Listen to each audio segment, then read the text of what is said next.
Hello good morning, मैं से doctor Aryan. आज हम डिस्कस करेंगे how to approach MCQ. MCQ को कैसे सॉल्व करें। हम एक एग्जांपल लेंगे, फिर उससे समझते हैं। जैसे 35-year-old male patient with schizophrenia is being treated with clozapine. The patient has to undergo regular blood monitoring because of which side effect। अगर आपको दो टाइप के क्वेश्चंस आते हैं, एक तो आपको आता है कॉन्शियस और एक अनकॉन्शियस। अगर ये क्वेश्चंस आपने पहले आपके नोट्स से आए हैं या डायरेक्ट आए हैं, आपने कहीं से पढ़ा है, किसी प्लेटफॉर्म से पढ़ा है, तो अगर ये क्वेश्चन आपको डायरेक्ट आए, डायरेक्ट इफ़ ये क्वेश्चन डायरेक्ट आ गया है आपको, मीन्स आता है, तो इसमें आपको सोचने की ज़रूरत नहीं है। आप इसको डायरेक्ट लगा दो, जो भी आपको आंसर लग रहा है कि हाँ ये आता है। अगर आपको ये क्वेश्चंस नहीं आ रहे हैं तो आप उसमें पॉइंट ढूंढने की कोशिश करो। Like the schizophrenia like the schizophrenia is being clozapine. If आपको क्लोजापाइन हो गया कि एंटीसाइकोटिक मेडिकेशन है, तो आप इसको कहाँ पे यूज कर सकते हैं, ये आपको पता होना चाहिए। मीन्स आपको बेसिक नॉलेज है क्लोजापाइन एंटीसाइकोटिक ड्रग। और हियर क्वेश्चन दे रखा है the patient has to undergo regular blood monitoring, और वो रोज ब्लड मॉनिटरिंग के लिए जा रहा है, तो उसका साइड इफेक्ट क्या हो सकता है। अब ऐसे देखो कि क्लोजाफाइम के साइड इफेक्ट क्या हो सकते हैं। एंटीसाइकोटिक मेडिकेशन है, तो सीजर्स हो सकते हैं, नहीं सीजर्स नहीं कॉज करता। सेरिब्रल ब्लीड तो नहीं हो सकते। मायोकार्डाइटिस, क्लोजापिन मायोकार्डाइटिस पे कहा ही जाएगा, नहीं कॉज करेगा साइड इफेक्ट। फिर ए ग्रेनुलोसाइड, ओनली वन ऑप्शन लेफ्ट। अब इसको टिक कर दीजिए, यही सही ऑप्शन है, ए ग्रेनुलोसाइड। अब आपको है कि कॉन्शियस और अनकॉन्शियस कैसे करें। अगर आपका डायरेक्ट आ गया तो आप कर लेंगे, ठीक है, आपके क्वेश्चन से आएगा या नोटबुक से आएगा, कहीं से आपने जहाँ से पढ़ा। अगर डायरेक्ट क्वेश्चन है तो उसमें आपको सोचना नहीं है, डाउट नहीं करना है कि नहीं ये है या नहीं है, अब उसको डायरेक्ट कर देंगे। अगर आपको उससे नहीं आया हुआ है तो आपको ये देखना है कि हाँ इसमें रूल आउट कैसे करें। पहले क्वेश्चंस को रूल आउट कैसे करेंगे। अब जैसे यही क्वेश्चंस है, अब रूल आउट ऑप्शन को कैसे करेंगे। आपने देखा क्वेश्चन है दिया 35-year-old मीन, आपको इसको पॉइंट को देखना है कि पॉइंट में अब क्या बोल रहा है। यहाँ पे स्क्रीजोफ्रेनिया आपको मिल गया, क्लोजापाइन मिल गया, कुछ भी नहीं आ रहा है। क्लोजापाइन ऑब्वियस सी बात है, सबको पता है एंटीसाइकोटिक ड्रग है। अब एंटीसाइकोटिक ड्रग है तो उसका साइड इफेक्ट क्या हो सकता है, जो कि और वो यहाँ पे दे रहा है कि वो रेगुलर ब्लड मॉनिटरिंग के लिए जा रहा है। भाई उसको प्रॉब्लम है और वो ब्लड मॉनिटरिंग जा रहा है, क्यों जा रहा है, तो उसका साइड इफेक्ट क्यों हो रहा है। सीजस तो नहीं होगा, सीजस क्लोजापाइन एंटीसाइकोटिक नहीं कॉज करता। सेरेब्रल ब्लीड नहीं हो सकता, मायोकार्डाइटिस नहीं हो सकता। अब द ए ग्रेनुलोसाइट, हाँ ए ग्रेनुलोसाइट कॉज करता है ये। अगर ये तीन ऑप्शन हो ही नहीं सकते तो मीन्स अगर ये नहीं हो सकता मायोकार्डाइटिस, तो एक ही ऑप्शन बचा, तो ए ग्रेनुलोसाइट। पर फर्स्ट आपको ऑप्शन को रूल आउट करना है कि रूल आउट कैसे करें। जैसे सीजस हो गया, सीजस साइड इफेक्ट है क्लोजापाइन का, बट कब, जब हम इसको हाई डोसेस में कर देते हैं। Seizure can occur side effect of clozapine particularly at high doses. और myocarditis while clozapine can potentially cause myocarditis, but it's a rare side effect है मायोकार्डाइटिस में। और cerebral bleeding तो और intracranial hemorrhage is not a commonly reported side effect of clozapine, nor does regular blood test helping in assessing the risk of occurrence of one। समझ रहे हो, तो यहाँ पे क्लोजापाइन हो गया। अब इस क्वेश्चन को देख ही रहे तो इस क्वेश्चन को अच्छे से समझ भी लेते हैं। अब जो क्लोजापाइन है ये आपका एंटीसाइकोटिक मेडिकेशन है, जो कि आप कॉमनली यूज़ करते हो ट्रीटमेंट ऑफ द स्क्रीजोफ्रेनिया, ठीक है। और one of the most significant side effect of clozapine is agranulocytosis. On starting clozapine blood count on monitoring every week for 6 months, then every month, then every other week of 6 months, then monthly if all neutrophils count are adequate. And other side effects include metabolic syndrome, obesity, and sometimes seizure sedation in the type 2 diabetes mellitus में होता है। अब हम इसमें देखते हैं कि इसके नॉन सीरियस और सीरियसनेस क्या हो सकता है। नॉन सीरियस पे आप इसको ले लो मेटाबॉलिक सिंड्रोम, सीरियस में डोज डिपेंडेंट टॉक्सिसिटी, यहाँ पे मेटाबॉलिक सिंड्रोम, ओबेसिटी, और यहाँ पे सीजर्स, मायोकार्डाइटिस, यहाँ पे टाइप 2 डायबिटीज मिलेटस को metformin drug of choice, and dyslipidaemia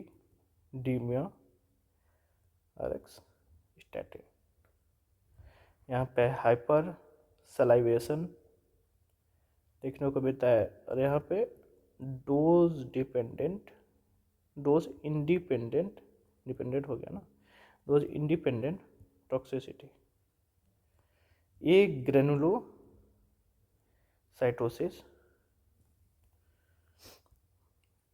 यहाँ पे आपको देखने को मिलता है। आइडियोसिंक्रेटिक रिएक्शन उसको बोलते हैं, आइडियोसिंक्रेटिक रिएक्शन। मीन्स अगर आपको क्वेश्चंस आपका डायरेक्ट है तो आप कर लीजिए, और नहीं तो फर्स्ट इज द क्या है आपका रूल आउट करिए कि रूल आउट कैसे कर सकते हैं। मायोकार्डाइटिस इंट्राक्रेनियल हेमरेज में तो क्लोज़ापाइन देंगे नहीं, रूल आउट कर दो।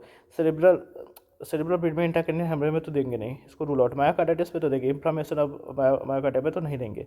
चीजेस पे देते हैं, बट कब, जब बहुत हाई डोज में आप हुआ दे दोगे तब ये क्लोज़ापाइन को, तब ये सीजस को हो सकते हैं। हाई डोज का कुछ दिया नहीं है, नॉर्मल है, ब्लड मॉनिटरिंग के लिए आ रहा है, रेगुलर ब्लड मॉनिटरिंग। तो 3 को आप रूल आउट कर दो, ये रूल आउट कर दो, ये रूल आउट, एक ऑप्शन बचा टिक। एक और ऑप्शन से समझते हैं। A patient presented with complain of pain in the flank region with haematuria, on investigation x ray show multiple calcification stone in both kidney, what is the probable diagnosis. यहाँ पे हम देखेंगे parathyroid adenoma, renal calculi, polycystic kidney disease या CKD. अब आपको दिखना है कि यहाँ पे questions first rule out option, means first आपको देखना है कि आपको आ रहा है नहीं। अगर आपको आ रहा है तो डायरेक्ट टिक कर दो, जो भी आपको आंसर लग रहा है आप टिक कर दो। अगर नहीं आ रहा है तो रूल आउट करो। फर्स्ट जाओ, कंप्लेन पे जाओ, पेन हो रहा है, फ्लैंक पेन हो रहा है, हिमेचूरिया हो रहा है। अब अगर जब आप इन्वेस्टिगेशन किए तो वहाँ पे एक्सरे पे शो कर रहा है मल्टीपल कैल्सिफिकेशन स्टोन, आपको यहाँ पे क्वेश्चन में दे रखा है in both kidneys, what is the probable diagnosis. यहाँ पे स्टोन है, कैल्सिफिकेशन दिया है, इतना ऑप्शन आपको हिंट काफ़ी होता है। अब उससे बात है, renal calculi is the answer, क्योंकि एक्सरे पे आपको क्या शो कर रहा है, मल्टी कैल्सिफिकेशन शो कर रहा है, स्टोन शो कर रहा है इन बोथ किडनी, वो दोनों किडनी में शो कर रहा है। तो प्रोबेबल डायग्नोसिस रीनल कैलकुली होगा, पैथाइरॉइडम नहीं है। यहाँ पे जाना ही नहीं है आपको। फर्स्ट आप क्वेश्चंस पढ़ो, क्वेश्चन के बाद अगर आपको डायरेक्ट आ रहा है वो चीज़ तो आप उसको तुरंत टिक करो। वहाँ पे आपको देखना नहीं है, नहीं तो उसको सोचना नहीं है कि ये हो सकता है नहीं हो सकता, वहाँ पे आपको डाउट नहीं आना है। अगर आ रहा है तो आ रहा है, टिक करो। अगर आपको नहीं आ रहा है तो आप फिर रूल आउट करो। रूल आउट आप कैसे करेंगे, जैसे कि फर्स्ट आप क्वेश्चंस पढ़ो। अब आपको यहाँ पे फ्लैंक पेन दिया, हिमेचूरिया दिया हुआ है, मल्टीपल कैल्सिफिकेशन स्टोन्स दिया हुआ है, हम सीकेटी पे जाएंगे नहीं, पॉलीसिस्टिक किडनी पर जाएंगे नहीं, पैथाइरॉइड एडिनोमा, क्योंकि भाई हमको पता है कि यहाँ पे कैल्सिफिकेशन हुआ है स्टोन्स का वो दोनों किडनी में, तो ऑब्वियस सी बात है हम रीनल कैलकुली में जाएंगे।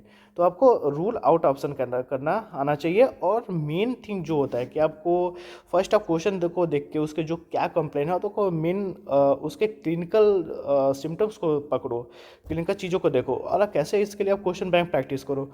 क्वेश्चन बैंक प्रैक्टिस करने के बाद आपको ये आइडिया लग जाता है कि हम इसको कैसे करेंगे। अगर आप किसी को भी तो बोलोगे तो मल्टीपल कैल्सिफिकेशन, अगर नहीं भी पढ़े होगे तो मल्टीपल कैल्सिफिकेशन है भाई, कोलोलिथियासिस हो गया है, स्टोन है उसके दोनों बोथ किडनी में, क्या देंगे, what is the probable diagnosis, renal calculi. यहाँ पे तो कुछ सोचना भी नहीं है, मीन्स इसमें ये क्वेश्चन की तरह रूल आउट करने की ज़रूरत ही नहीं है।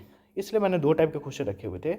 एक तो जो थोड़ा अलग है, मीन्स उसके आप के सिम्टम्स को पकड़ोगे, थोड़ा रूल आउट करोगे तब होगा। एक तो क्वेश्चन से 2 टाइप का क्वेश्चन से आते हैं। एक तो क्वेश्चन डायरेक्ट है, आप पढ़ोगे तुरंत आ जाएगा कि हाँ ये ऐसे है। अगर आपको ये क्वेश्चन नहीं भी आता होगा फिर भी आप इसको कॉमन सेंस से कर सकते हो, बट यहाँ पे आपको नहीं हो सकता था, इसलिए मैंने उसको बोला कि आप रूल आउट करो, रूल आउट करोगे हो जाएगा। फिर अगर आप इसको देखो, जैसे the presence of the flank pain, reason of the haematuria and multiple calcification हो रहा है, सीनो कहाँ हो रहा है, एक्सरे में बोथ किडनी, तो strongly suggest the presence of the kidney stones.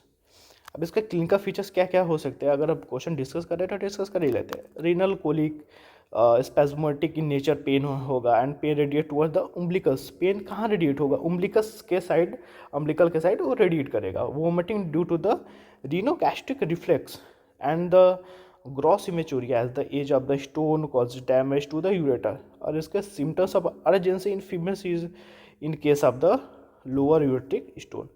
Investigation of choice है helical CT abdomen, helical CT abdomen. इसका अदर ऑप्शन के बात कर ले, जैसे parathyroid adenoma. Parathyroid adenoma refers to the enlargement of one or more of the parathyroid gland which are the responsible for regulating calcium levels in our body. If a बात करेगा polycystic ovarian disease का, while PKD can lead to kidney related symptoms such as plank pain and hematuria, the presence of the multiple calcification stone uh, in both kidney is not a typical feature of the this condition। ये है ही नहीं भाई इसका feature. और जो CKD है, chronic kidney disease, why CKD can lead to a various complication. और यहाँ पे दिया हुआ जैसे flag pain, investigation of choice, X-ray, multiple calcification, restoration, both is not, X-ray is not specific the symptoms of the CKD। तो हो ही नहीं सकता। तो CKD भी नहीं है आपका, पॉलीसिस्टिक किडनी भी नहीं है, और पैराथायरॉयड एडिनोमा भी नहीं है, तो आप रीनल कैलकुली। अब दो बातें आप ध्यान रखो। फर्स्ट, आप एग्जाम में गए, आप क्वेश्चंस को ओपन किए हुए, क्वेश्चंस आपको एक तो आ गए कि हाँ डायरेक्ट है, यहाँ से आया है, ये मेरे नोट से आया या कहीं से आया, अगर आपको वो पता है चीज़ें कि हाँ ये यहाँ से डायरेक्ट क्वेश्चन है, तो उसमें कुछ मत सोचो, कुछ भी नहीं, आपको उसको टिक करना है। अगर आपको वो क्वेश्चंस नहीं आ रहे तो आप उसको सीधे रूल आउट करो कि रूल आउट आप कैसे कर सकते हैं। और दो टाइप का क्वेश्चन होते हैं, एक तो वो घुमा के देंगे कि ऐसे ऐसे है, उसके कंप्लेन को देंगे, तो आपको कंप्लेन तो पता ही है, कंप्लेन को रिलेट करो, और वहाँ पे कोई ना कोई एक ऐसा जरूर हिंट होगा जिससे आप जरूर रूल आउट कर पाओगे।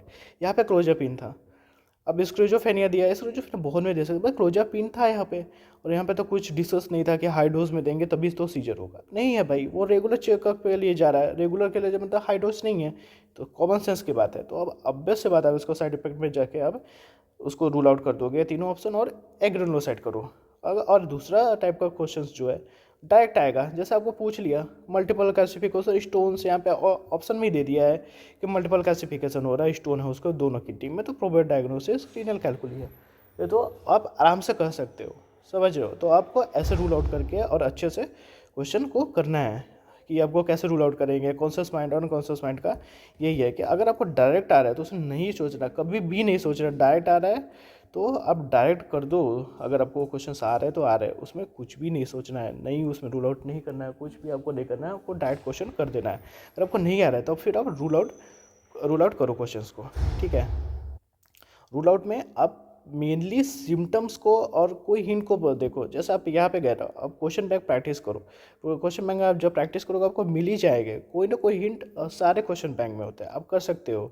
आप पढ़े होगे थोड़ा भी तो उसमें आप कर सकते हो कि हाँ ये इसका क्लोजापाइन है तो ये इसका साइड इफेक्ट हो सकता है या नहीं हो सकता है, इतना तो पता ही होगा, तो आप उसको आराम से रूल आउट कर सकते हो। अगर जो आप नेक्स्ट क्वेश्चन है तो डायरेक्ट ही है, आपको ऐसे आया क्वेश्चन आएगा तो तुरंत कर लोगे। बट अगर इस टाइप का क्वेश्चन आएगा आप रूल आउट करो, रूल आउट करने के बाद अगर आप थोड़ा भी पढ़े हो जाएगा, आराम से हो जाएगा, कोई दिक्कत नहीं है। अगर आप रूल आउट करना सीख गए, बस आपको क्वेश्चंस का मेनली आप देखो कि कहाँ पे हमको पॉइंट में कौन सा सिम्टम्स को देखना है। अब रूल आउट करना सीख गए तो हो जाएगा तुरंत, कोई ना। जैसे आप एक क्लोजअप है ना, आप हाँ आपको समझ में आ गया, ये ऐसे कर लोगे। Okay, all the best, thank you.